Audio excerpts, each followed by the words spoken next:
In this episode of the Third and Thirsty podcast, Slater and Sutton got extensions, training camp is ramping up, Chargers rookies are making some noise, Bo is flourishing, and the Raiders have a hole to fill. We'll get into it now. Let's go.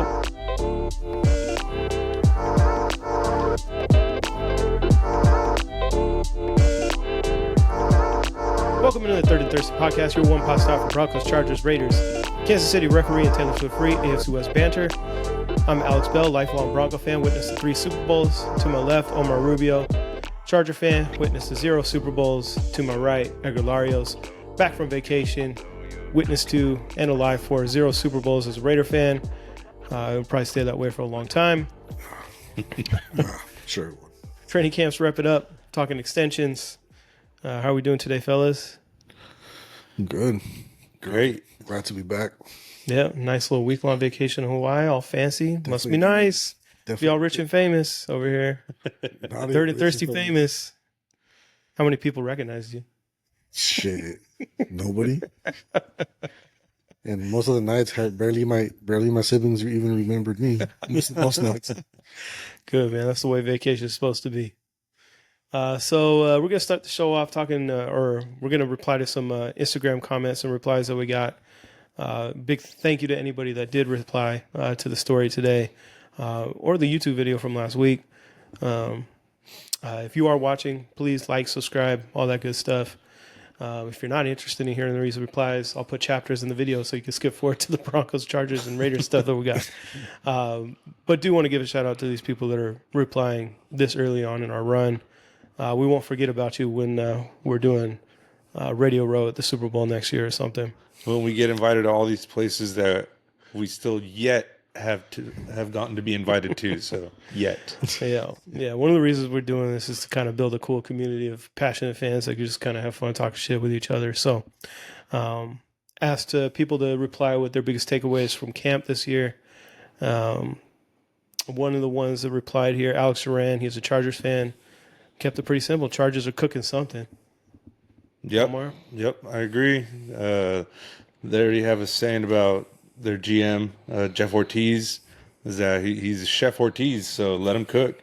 He's got things that we're going to get into later about the players that are popping out already, but just the culture that him and Harbaugh are bringing in and instilling into this team.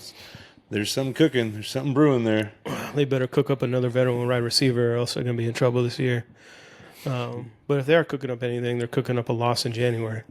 They're pretty good at cooking those things up. Have some Raider replies.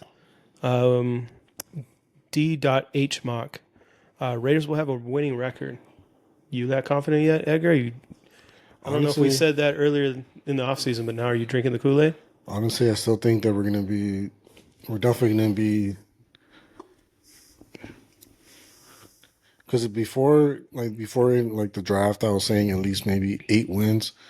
I'm definitely going for 8 or 9 or 10. I mean, just depending on how that season goes. Okay, so winning record. He's definitely drinking. Drinking the Kool-Aid. Definitely. Yeah, I think some extra sugar in that thing. I think 6 or 7 wins is being generous with the Raiders this year. They'll be better. Sure. But no, I don't think they'll have a winning record. Oh, most definitely will. Most definitely they will. And putting some like vodka in that Kool-Aid about this point. For real, you better hit Vegas before the season starts and put some money on that over. It's not even about the alcohol. I'm just straight up serious. Still drunk, man? If you say so. Edgar is permanently drunk from Hawaii. Well, I've been drunk all week for a whole week. So he killed a lot of brain cells. Another Raider fan, Hamby Town Hooligan. Cool name. Gino's connecting to all of his weapons, especially wide receiver DT10 out of Tennessee. That's Dante Thornton Jr. Yep. Yeah, it's going to be very exciting to see that duo do their work. So with that speed and that arm, it's going to be fun. Yep. Well, we'll see how that offense is going to work with Geno Smith and Chip Kelly. I'm not as confident as some of the Raider fans are, apparently. Yeah, especially depending on how you're going to use. You hate the Raiders. You wish they're not going to be good at all. Well, just yeah, I think wish they would lose every game, but I know that's not going to happen. depending on how they're going to use Genty, Genty's more of a like hard runner. I feel like Chip Kelly's offenses are more gimmicky. I honestly think that Gimmicky, I like that word. Yeah, like not It's like they suck ass and just not as they're more of like a spread them out offense, get the ball out quick, not like a normal, not normal, but a traditional NFL offense where they're doing a lot of like, two running backs or a fullback running back or even two tight ends. They probably have to go two tight ends with what they have because they have two really good tight ends if they know how to use them right. But they're actually it just depends on how they're going to play that offense. I think a lot of people don't really know what Genty can play because of what happened last year. When he had last year when he was in college, he had a new offensive coordinator that just wanted to run. So nobody really got to see him catch the ball out of the backfield. Nobody really got to see the year before where he was catching the ball from the backfield. He was catching the ball from everywhere. So I honestly think he's a really good weapon with catching and running the ball. As for what Chip Kelly's going to do, I'm sure he's still going to spread the offense, but he's not going to make these players do something that they don't know how to do. He's going to be putting these players like whatever they're good at. He's going to use that to be able to spread that offense, whatever way they can. And with the players that they have, each of them have a specific role. So the only bad part is that when you see one player, you'll probably be like, okay, so if this player comes in, they're probably going to run play the ball. or a certain But the thing is that nobody really knows because sure we can put in two tight ends and then they're going to run the ball, but yeah, we have two of the top tight ends in the last 5 years. So, you never know that he can throw the ball, he can do whatever, but there are actually even talks that they're going to have three tight ends instead. I forgot the other tight end's name, but there's going to be plays where you're going to see three tight ends at one time. Well, you'd probably be putting Bowers out wide at that point. Yeah. Look, it was more like a receiver anyway, so probably have two line up on the line and then have Bowers outside. Which Or makes a little maybe bit more like sense. drop one back into the fullback position.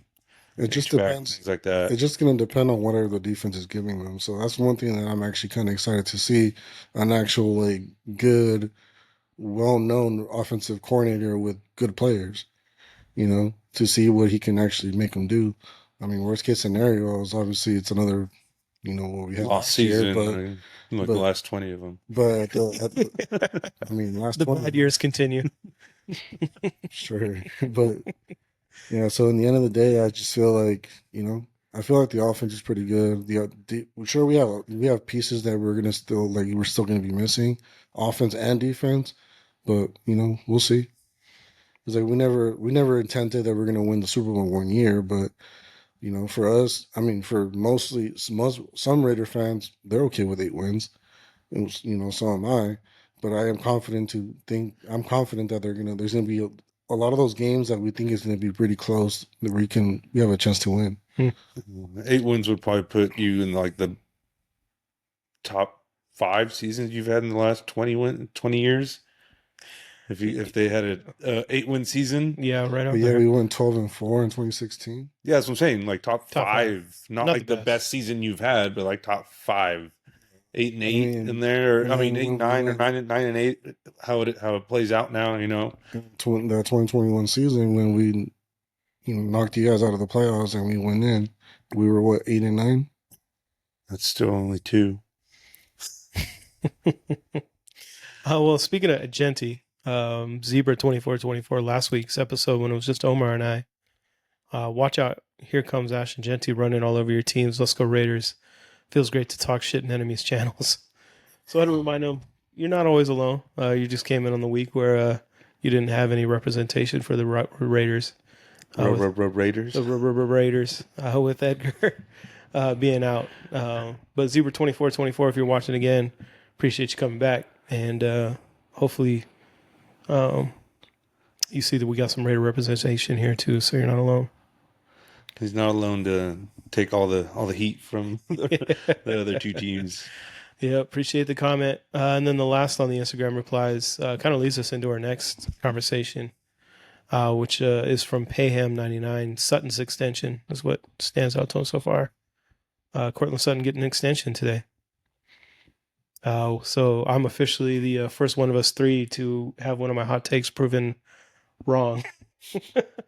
Oh, that's right. You thought you were getting traded. I'm very happy that it is. You never know. That still can probably happen. I don't know, man. Typically don't trade a guy who just signed a contract unless things go horribly wrong. So I really hope I'm wrong. Especially on football. Yeah. So yeah, I'm glad I was wrong. A couple episodes ago, we were giving hot takes, and I said that Courtland Sutton would be traded this year. Obviously, that's not going to happen now that he has signed his extension. Contract terms are out there. You've probably already heard them. You're not going to be learning about them on this podcast, so we'll keep it short and sweet. Nice to have him here for the next 4 or 5 years.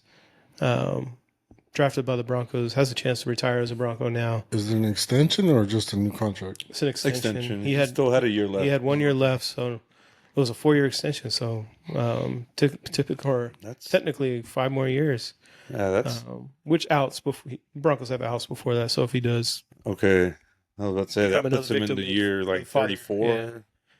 depending on when his birthday is. 35. Yeah, so the Broncos could get under the contract if they need to. And at 20 At that some, point. 20 something, 22, something like that. Not sure the number, but that's not too crazy nowadays for a receiver. No, and think about 3 years from now. That's really going to look like a good contract. Yeah. On the list of wide receivers that he's getting paid similar as Calvin Ridley, Devontae Adams, Chris Godwin, Stephon Diggs, $21 million.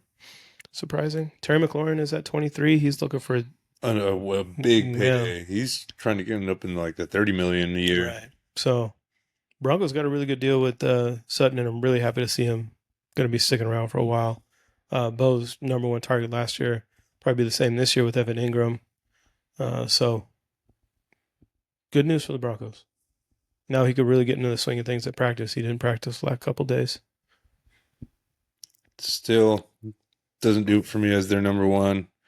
I mean, maybe next year if somebody else steps up into that role or they bring somebody else in, then I think that's the better role for him as the number 2. Okay. I guess I'm not saying anything. I mean, I'm not saying he's a Justin Jefferson or definitely Chase or anything. The numbers show it themselves, Yeah. Yeah, but that's all I'm saying. He's a very solid wide receiver 1. You throw him the ball, he's going to catch it. He gets open. He's available a lot. Very rarely does he miss time. No, Courtland, I mean, obviously, he's not in the top 5, 6, 7, 8 wide receivers in the league. And what he just got paid shows it. But very happy to be him, or for him to be the wide receiver 1 for the Broncos going into next season. Could definitely be worse. Definitely be worse. But on other news, Chargers, Rashawn Slater also got an extension. Big payday. The highest paid offensive lineman in the league now.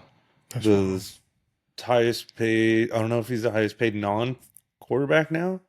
No. Oh, that's still the it's gotta be DNs. Watt. Yeah, it's Myles Garrett. No, yeah. So, yeah, well, he's the highest paid tackle, highest paid offensive lineman in the league. 4 years, 114 mil. That just shows that Harbaugh's not just all talking about the offensive line being an offensive weapon for them.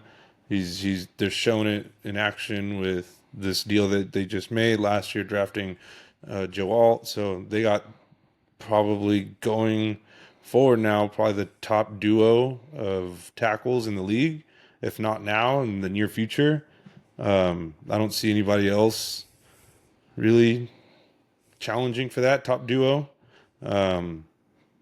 So yeah, they got these guys both signed through the 2028 season.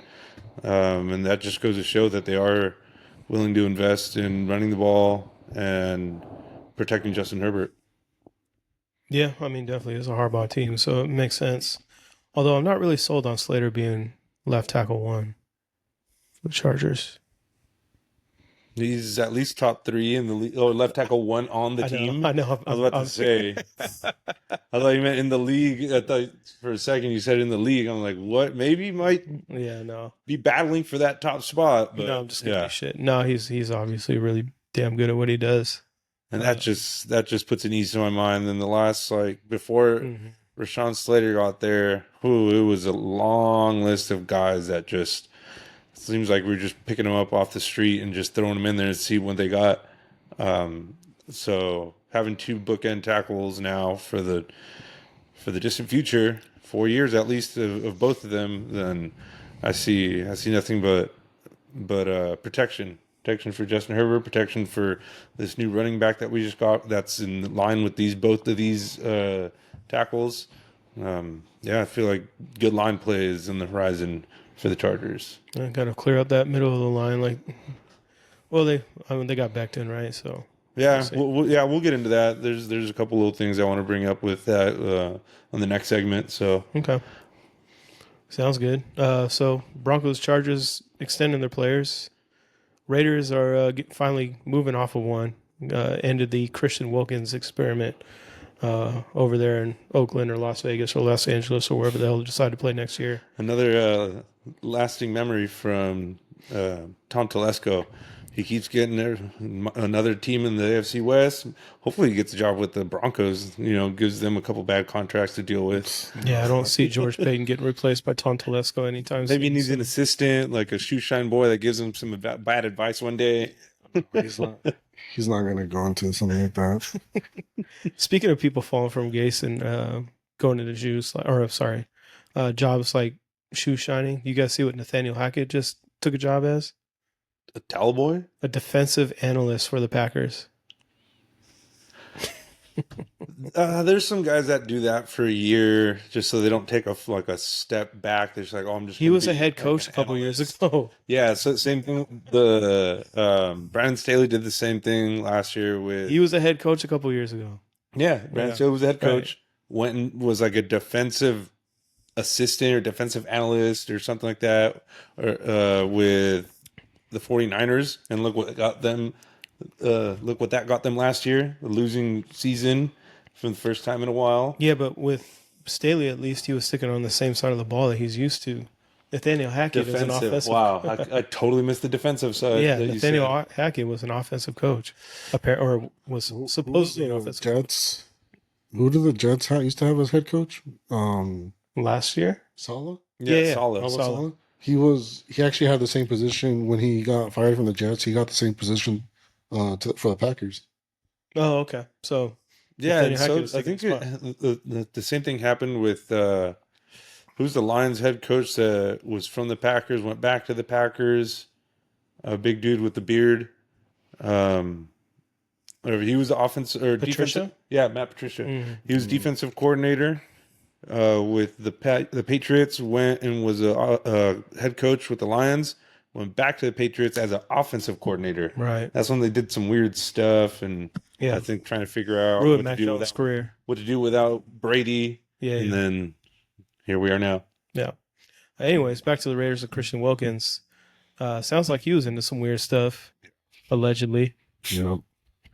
Kissing guys in the head, apparently. Yeah. But yeah, moving on from him. How we feel, Raider Nation? Honestly, I was kind of. I was excited for that defensive line with Christian Wilkins. I can't lie. Like, this dude, he was really good with the Dolphins. And I saw when he was playing with like those 5 games he played with us, he was taking a lot of double coverage for Max and everything. So when we lost him, it went back to double coverage on Max. Nobody was really stepping up until like in the end of the season. So, yeah, when I heard about this, it sucked. But at the same time, I can't be mad at the Raiders. They fucking, this guy, he was literally, either he was just trying to milk his contract. Sure sounds like it. They were able to avoid the 35, able to avoid the 35 million guaranteed. So hopefully they can prove it, which, it's not, it's around 35 million or more.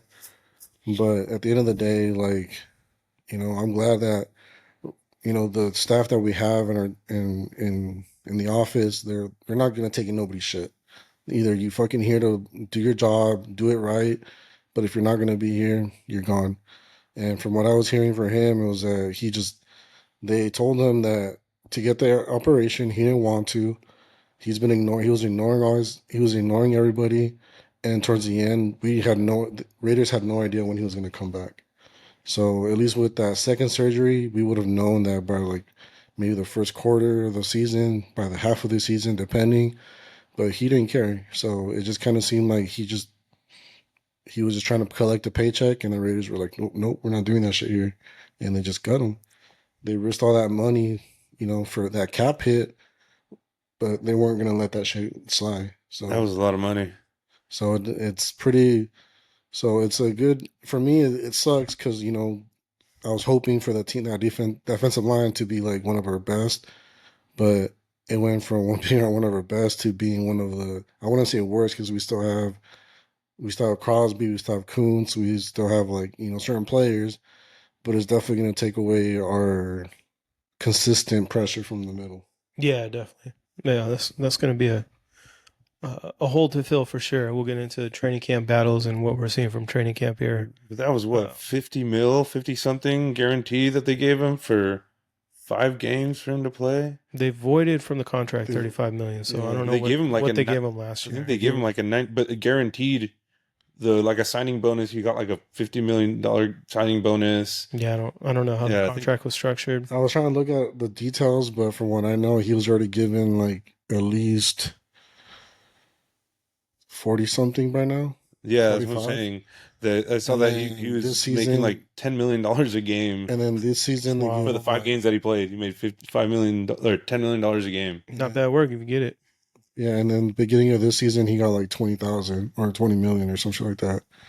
But the rest of it, they're always trying to keep it, and hopefully they can. But if not, then it's money that I'd rather lose the money than have somebody that is just doesn't want to be there. Yeah, but they have to pay him. Mark Davis is going to have to cut his own hair. They can cut Tom Brady's hair. I mean, honestly, he should cut his hair, but at the end of the day, it is what it is. But that's a big difference you're seeing with the Raiders culture now with Pete Carroll compared to Antonio Pierce.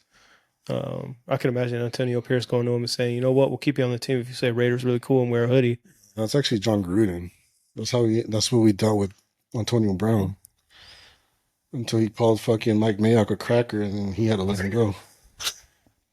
I know, it was pretty foul. But yeah, I mean, that's a positive sign for the culture, though.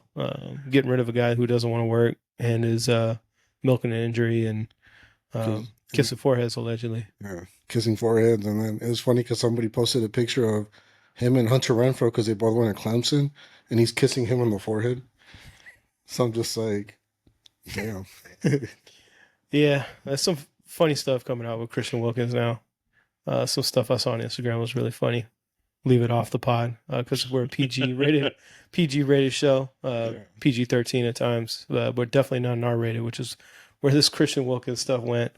But yeah, I mean, it seems like good riddance for the Raiders. And just another funny thing to point out for Broncos and Chargers and unfortunately Chiefs fans. The Raiders are in shambles and always will be a poverty franchise.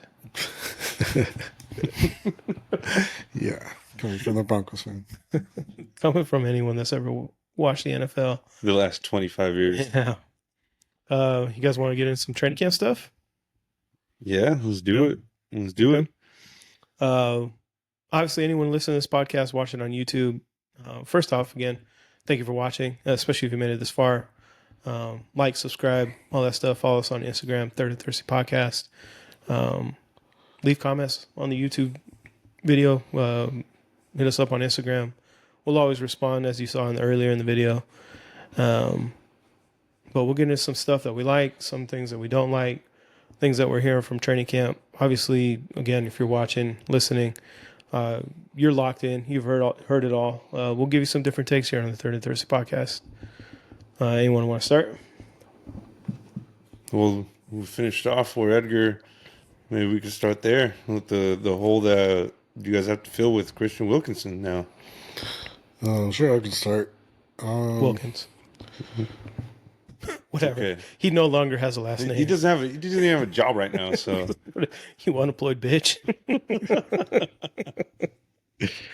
No, but right before the Christian Wilkins thing happened, like a lot of people were talking about like how deep our defensive tackle room is. We have a lot of young talent. was Yeah. Kind of still is. I mean, we lost one player. the best player you had. I mean, he only played 5 games. Who's replacing him? Anyway, Jonah La can't even pronounce It's a tough it. one. Another cool last name for the Third and Thirsty pod. Jonah Laul. Bro, you just came back from Hawaii. How can you not say this name right now? I don't know if he's Hawaiian, but it sounds like it. Sorry if I'm offending For anybody. like less than a week, bro. You swear I'm gonna be learning fucking how to speak Hawaiian in fucking less than a week. I can barely talk English. Say it like you would in Forgetting Sarah Marshall in the Kapua suite. It's La Laula suite. Jonah Laula. Yeah, but anyways, so at the end of the last year, he was actually doing really good, but the problem was that he just didn't have. I think we ended up picking him up off waivers, so like he was always like we were always switching him off with other players. So we're hoping that this year, like he can just take the starting role. Adam Butler is going to be the starter, but the main starter. But we're hoping that Lau he can actually step up. We also have JJ Pegues, the rookie that we drafted. And honestly, I feel like the Raiders actually had it in mind that we were going to end up letting go of Christian Wilkins because of the drafts, since they went twice. They dipped twice for the defensive tackle. So they probably figured something was going to happen, or he was probably going to miss the first couple of games. So the entire time they were already trying to figure out how they can make it work without him. But with that many picks, man, you had to take like a throw at the dartboard and see if something landed. They had like That's 11 what too. Yeah, that's what I'm saying. I had to throw at least some of those later round picks at it, see what happened. Well, and then I forgot the player's name, but we did end up picking up a defensive tackle from the Titans. Don't remember his name. It was off the waiver wire, or I think it's the waiver wire.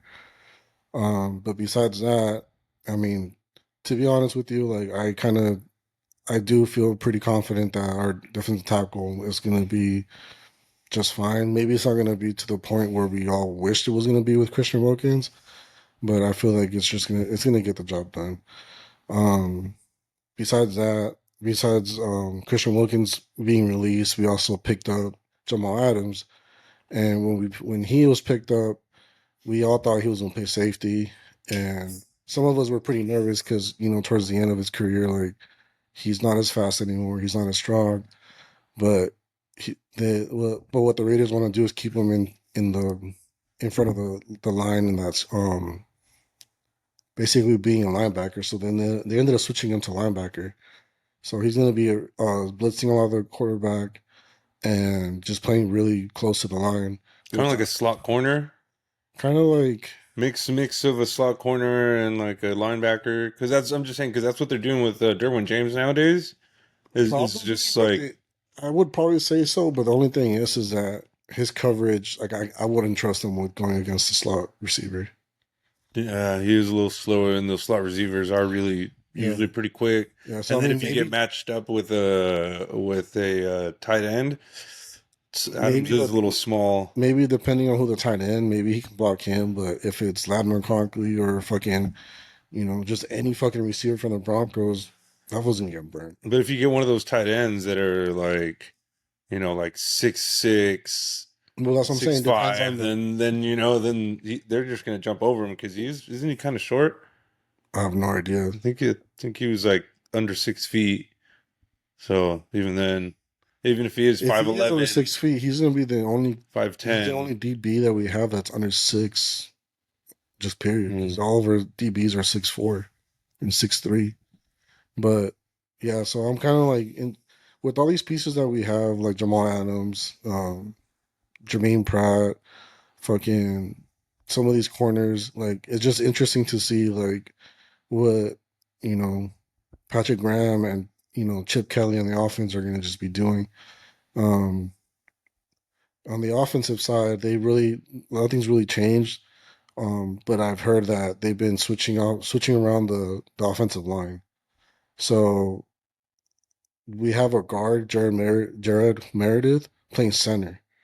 And last year he was playing right or left guard for us, but he's playing center. He's like practicing in center. They're having some of the rookies play tackle. Like, they're just putting them in different positions just so they can be used to, just in case any injuries or anything comes up. So right now it's just not really like, it's just really figuring out what the weapons we have around us in our team, and just trying to fill up holes that, you know, we're still missing. A lot of holes. What about Chargers camp? What are you liking from what you're hearing there, Omar? Man, these rookie, at least the wide receivers, they're really popping off. Trey Harris? Well, not even that. I was just first off, Keandre Lambert-Smith. I'll just go with KLS because that's way easier to say. He's the one that's been making plays. With Mike Williams being out, Trey Harris kind of holding in for the first couple of days. With Is he still not signed? No, he's signed, but it was like the first 3-4 days because they went to camp early. Yeah, exactly. Okay. So Keandre Lambert-Smith took full advantage of that, man. He's going out there making plays, having multiple touchdown days, winning one-on-ones, winning on the 7-on-7s, winning in full team practices. So that's a really, really impressive because as a rookie coming in, 5th rounder, somebody you're not really expecting much from. Maybe you see his speed, so you know build up a couple plays where just kind of clear the offense, you know, have them run down the field, and if they're open, then throw it to them. If they're not, at least they cleared the middle of the field to for other guys down in there. Mm-hmm. But he's really making plays and impressive plays going up and get the ball, just running past players. And then, like you said, Trey Harris, then he comes in right after the news about Mike Williams, and he steps in line. Same thing, making plays, letting it be known that he's there to make a statement, try to make the team as far as making the starters. I was going to say, I hope he makes a damn team. Got drafted in the second round. But being a starter on the team. Okay. So that's right now, that's going to be a battle for that number 2. I think Quentin Johnson is still, maybe just because they know him already at this point in camp, maybe a little bit ahead of them, because he's been making plays too, having still some drop issues here and there. No way. That's surprising. So, I mean, he's not helping himself there. So if these other 2 rookies can come in and show out in preseason, they might take some snaps from him when the season comes around. And then on defense, there's Nico Reed, undrafted free agent, coming out of nowhere with a bunch of pass breakups. He's been the talk of the camp the last 3, 4, 5, almost 5 days. Just consistency coming from starting with the third team defense, working his way into the second team, getting a couple reps here in the first team, with guys being out with little nagging injuries. I'm excited to see him play in the preseason. I mean, I could have gone with guys that they drafted this year, like Amarian Hampton, but I mean, he just speaks for himself. With Najee Harris out right now, he's going to be getting the bulk of the carries. I don't know if he'll really play in the preseason, even though he says he's excited to play in the preseason because he hasn't played since last year. And by this time, like in college, they're a little bit more deeper into the preseason, almost getting into games. So he says he's excited to play, but it's hard for me to believe that they're going to let him get out there for more than maybe 2 carries or just to get a feel of what the game speed is like. Because I wouldn't want to risk any type of injury to my number 1 back at this point in preseason. The Chargers played a lot of their starters last year in the preseason. Do you remember? Certain positions, veterans like Khalil Mack, and last year Joey Bosa didn't really play much. But the younger guys, Herbert was actually hurt. He had that plantar fascia injury. That's right. Which actually came out. Everybody, the Chargers are really like super quiet when it comes to injuries. They really don't let anything out. They didn't let out that. They didn't even let it out. It just somehow came out in reports that last year Herbert didn't just have like a plantar fascia, like it wasn't just like a minor injury. He actually tore his plantar fascia and was out for like 6 weeks in a walking boot. Mm-hmm. So it's like it took a year for that to come out. So yeah, last year he didn't play at all in the preseason. He was actually questionable going into week 1 with that same injury. So it's kind of weird, kind of hard to tell who's going to play. I'm pretty sure Herbert won't play. There's no need for him to play. But most other players are young. I'm assuming your tackles probably won't play. You'll let other guys get some snaps in just to see what you got for your backups. But I'm pretty sure everybody that's not like a veteran will probably get some playing time. There's still a lot of positions that are out there. Not maybe the first string, but second string guys that are still up for grabs. So with an extra game this year in the preseason, I'm excited to see even the third stringers this week as the Chargers get their first preseason game this week on Thursday. I'll be sitting there with a beer in my hand watching third stringers and guys that'll probably get cut the next week give it their all, and I'll be cheering the Chargers on. Yeah, I think we'll all be happy to be watching some football here in just a couple of days now. By the time this episode comes out, it'll just be a day from then. So, yeah, football's almost here. I can smell it in the air. Yeah, we're almost there. Broncos camp. I mean, gonna have to start with just the biggest thing. Like I've said in a couple episodes ago, it's like the nicest thing going into training camp this year is it's not who's our quarterback going to be. There isn't a quarterback competition. We're not wondering, is our starter going to be any good, like we did even with Russ. Bronco fans will remember that first training camp where he went in and looked terrible, and the writings were on the wall that he was going to be washed, which he clearly was. Now we know that Bo is the guy. Had a really solid last year. Now it's just how good is he going to be? I think the first thing that stands out is that he spent 4 to 5 days with Drew Brees. Nice little camp with the guy that used to run with Peyton back in Peyton's time with the Saints. And Bo Nix came into OTA saying that he could really focus on the defense when he walks up to the line now, rather than the offense and what he needs to do, where he needs to go with the ball. I think a lot of that had to do with his time with Drew Brees, really locking him into the offense, Sean Payton's offense, and the terminologies and all the different things that he needs to know to really lock in and flourish. So the biggest takeaway from that visit, I think, you spent 4 to 5 days with someone who spent a decade plus with a guy. It's not just his offense, but how to deal with him personally. Sean Payton seems to be a guy that might be a little difficult to work with at times. I was about to say maybe rub people the wrong way a little bit. And we've all had bosses like that, right? I mean, we could all look or think back to a boss where it was like maybe he was really good at what he did, but really difficult to work with, like things a certain way.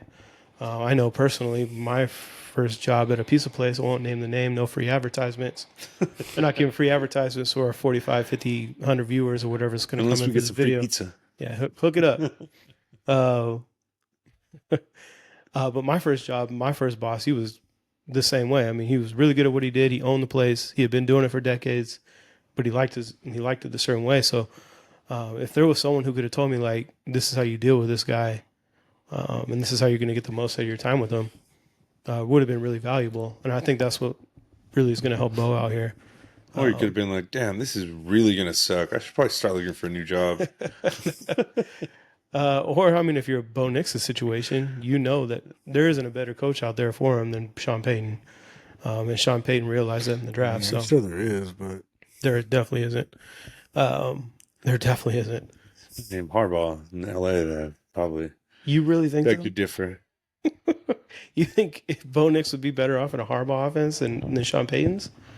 Okay, I'm not gonna go ahead and be like, oh yeah, with peak. No, I'll say with fucking what's his name? What do you want to make the argument for Andy Reid? Okay, maybe I'll listen. I was gonna say, what's his the Rams head coach? McVay. Oh, McVay. Okay, it would have been a solid choice too, but I mean, McVay had his quarterback. If Sean I Payton did like also Shanahan, Shanahan, I don't know. Vikings No, head coach, same shit. no, Yeah. no. It was Sean all the way, and it was the perfect marriage. And we saw last year that Bo already kind of has a way to figure out how to work with Sean Payton. That Raiders game, when Bo comes off the field and Peyton gets in his ass about something, who knows what was going on there. He's probably telling him, like, man, you fucking letting the Raiders make you look like shit. I think the Broncos were winning at that point, but Still making them look like shit. missed a throw or something. I mean, whatever you get into it with your quarterback as. Bo Nix didn't take that shit. He got right back in his face and told him to shut the hell up, and made his case. You didn't see that with Russ. When Sean would yell at Russ on the sidelines, Russ would tuck his tail and just take it. So that understanding of the relationship was already there, but I think it just grew with his time with Drew Brees, this 4 to 5 days that he spent down in San Diego with him. So love to hear that Bo's going out of his way to try to get better during the offseason. He's really running the offense during this training camp.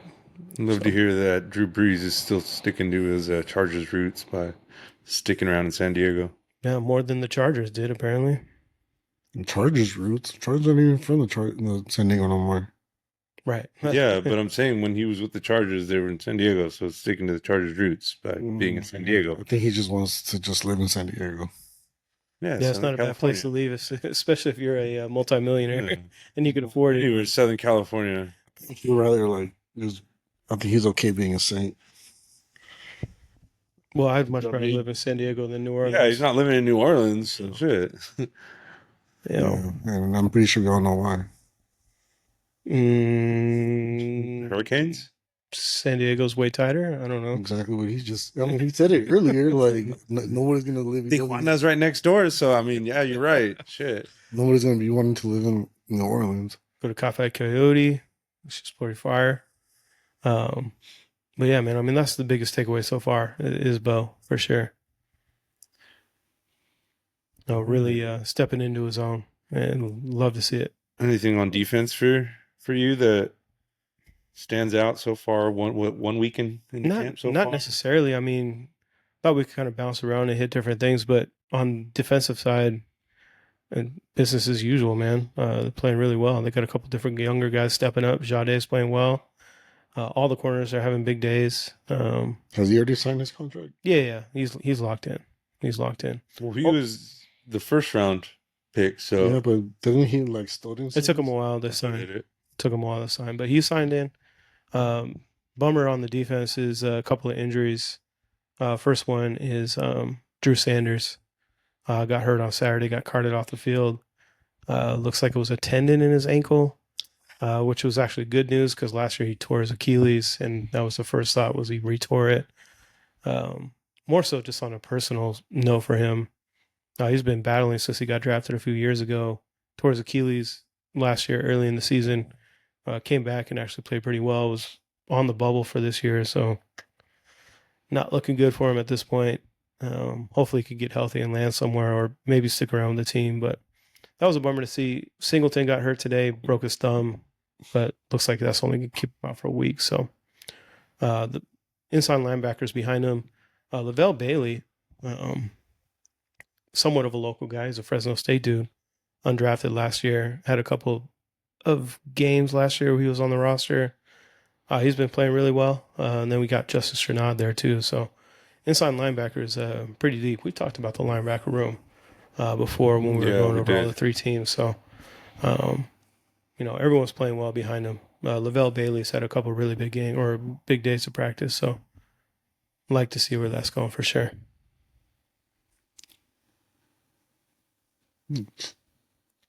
You guys have anything to add from your teams? Anything else you guys wanted to add from training camp? When you said that, I forgot the player that ended up. You said that he ended up tearing his tendon, or did he? It was a tendon strain or tear. Strain. Yeah. Did you guys hear about fucking? It's awful the way it's not AFC West, but did you guys see that fucking? Damn, I just had him in my head and I fucking it went away. Justin Fields got carted. Yeah. Knee injury or ankle? No. He dislocated his toe. Oh. And it wasn't his big toe. It was pretty much best case scenario. Pinky toe? I don't know what it was, but when he first got carted off the field, the rumor at least on Twitter X, was that he tore his Achilles. That's what I was hearing too. Which, I mean, would have sucked. So yeah, it ended up being a good thing. I think he practiced the next day. He practiced the next day? I think so. I think he was. Shit. Yeah, I think he was out there. And you missed a lot when you were in Hawaii there, man. Did you hear Philip Rivers retired? I know. I saw that shit. I was like, you fucking joking? Philip retired years ago. Yeah, we talked about that last week while you were gone. Yeah, he was waiting for a call just in case, showing his grandkids. He still got it. No, he might still be able to throw the ball, I'm sure. But yeah, it definitely surprised us all after he hadn't played for 4 years. Might be able to beat out Geno Smith. Shit. He definitely would have beat out AOC or Minshew last year. Oh, definitely. Yeah. Well, I mean, that's another statue in the fucking pocket. Still would be. That's a big statue, though. Hard to take down. Just look at how he went with the Colts. Yeah. Took him to the playoffs. Yeah, he took him to the playoffs. Yeah. When he was actually young, but now. Yeah, that was his last game. It was in the playoffs for the Colts. Yeah. Still had it. Didn't go well. Maybe Herbert could have visited Rivers and he could have told him more about how to lose in the playoffs. I can just give him advice how to have so many fucking kids. I think we all know how to do that. That's pretty easy. Don't wear a condom. Yeah, so Rivers retired. You missed that. You think he barely retired just because he was getting something out of the NFL? I don't know. No, he said he was still hoping that staying ready, hoping that before this year, he said, he was hoping that there was still a call to come, but he said in this last year, he really just kind of gave it up. And I think it was more of how if the relationship ended. That should have hit up the Saints. I think he didn't want to just go to a team just to play. I think he wanted to see, if somebody's like, I don't think like how Joe Flacco has been doing the last couple of years, just kind of floating around and then seeing if a team that's kind of good, playoff kind of contention. Well, he's got pretty bad judgment then because he went to the Browns. No, I'm saying loses their quarterback and then he can jump in and saying I know NFL defenses. The scheme that you guys run is similar to what I always ran, so things like that. But I think it was more of how the relationship ended between him and the Chargers. It was kind of awkward at the end.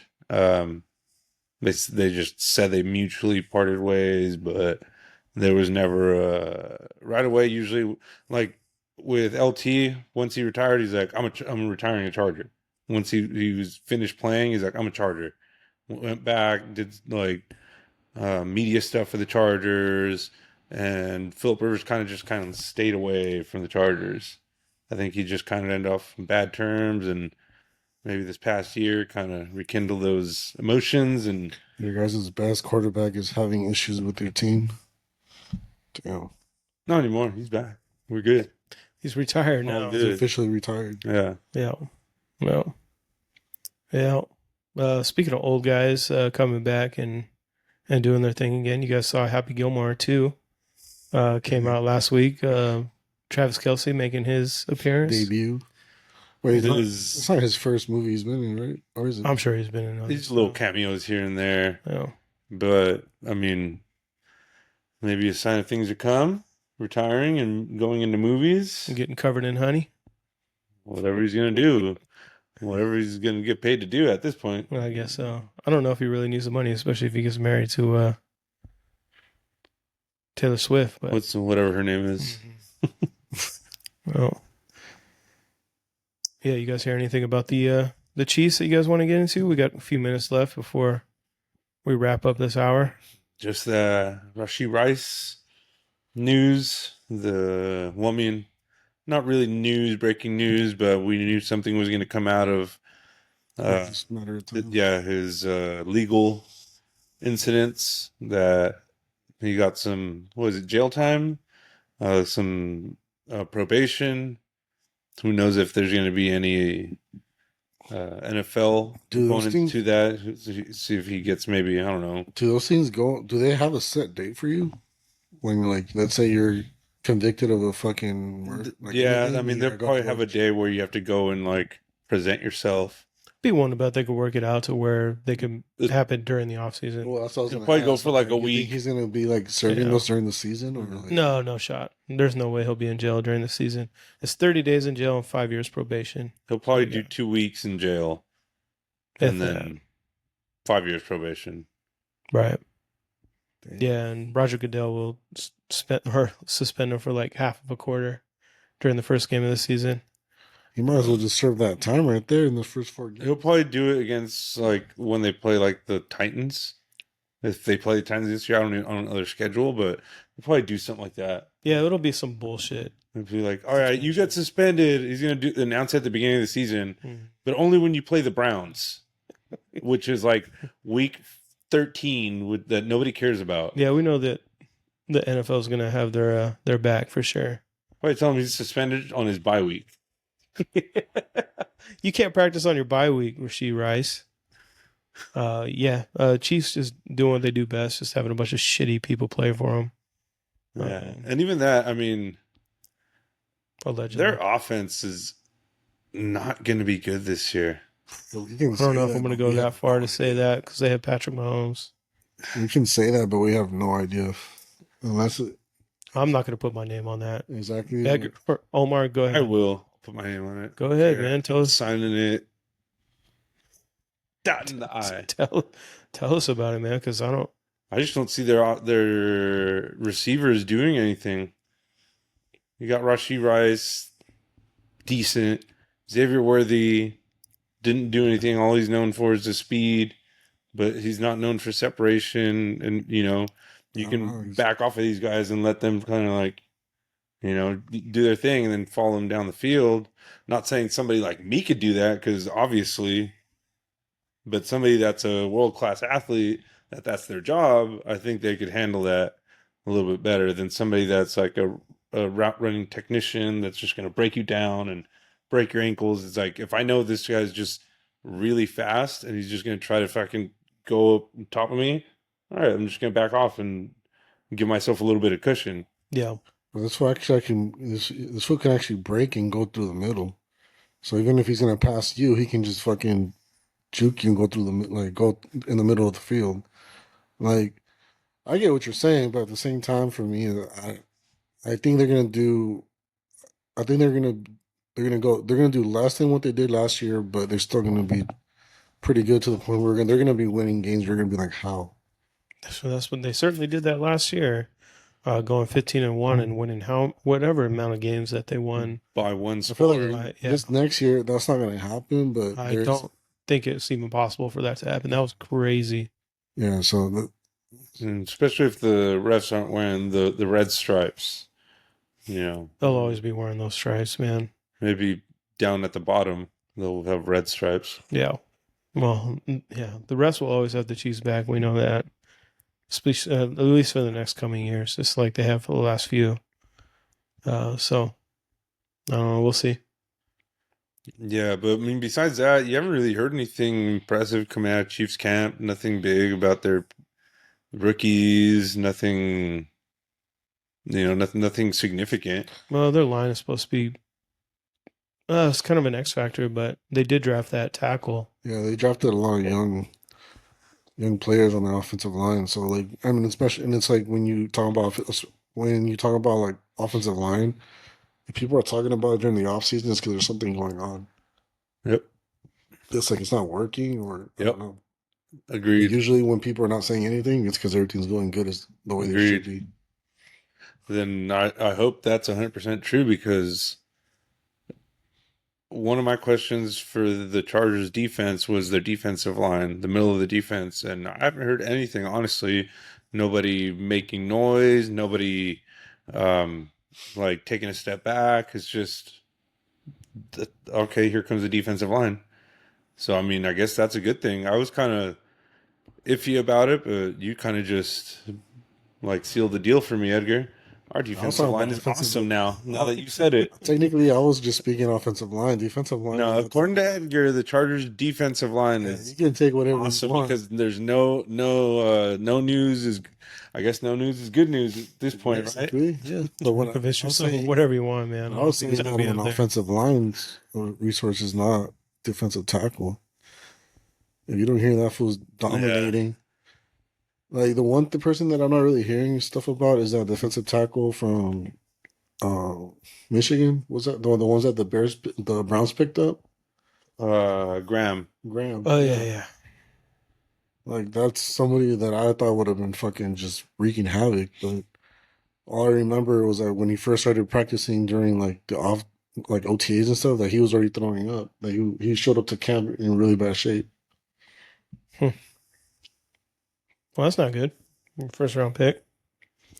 Speaking of the Browns and local Lompoc news, you guys see a Toa kid? Yeah, he did. I saw that From Lompoc High School? Yep. Yeah. That's pretty cool. Wait, what happened? One of the Tua brothers or family members signed with the Browns. Oh, nice. Yeah, he was in the UFL the last couple of years, leading the league in rushing. Getting a shot with the Browns. That's pretty cool. Shout out Lompoc.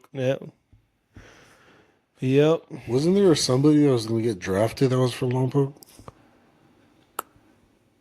What sport? Football. What Football? Oh. It's a football This podcast. past year? This year. This NFL draft, I remember somebody had posted like about some football player that, used to play with the Raiders. I mean, with Lompoc. And then like he was going to be in this draft. Couldn't tell you. Yeah, Couldn't tell you. Not that I can think of. Yeah. Okay, well, we're coming up on an hour. You guys want to call it and get back to it next week? After we have some actual football to talk about, Yeah. at least this year. At least I will have some football to talk about. Yeah, we'll get to some live recap the football. Hall of Fame game You get to and all the guys that'll be selling insurance in 3 weeks. Yep. But at least it'll be football.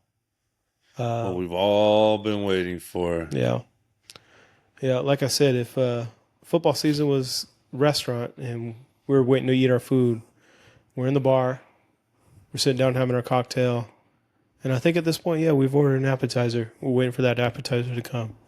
Getting very close to the football season to start. I think I showed up before you guys. You did. And ordered my appetizers, so my appetizers are coming first. Omar snuck in some bacon wrapped shrimp before we got to our table. And I'm not sharing. So again, anybody watching, super appreciate you making it through this episode again, watching us, supporting us on YouTube, Instagram, Spotify, Apple, anywhere you can find your podcast.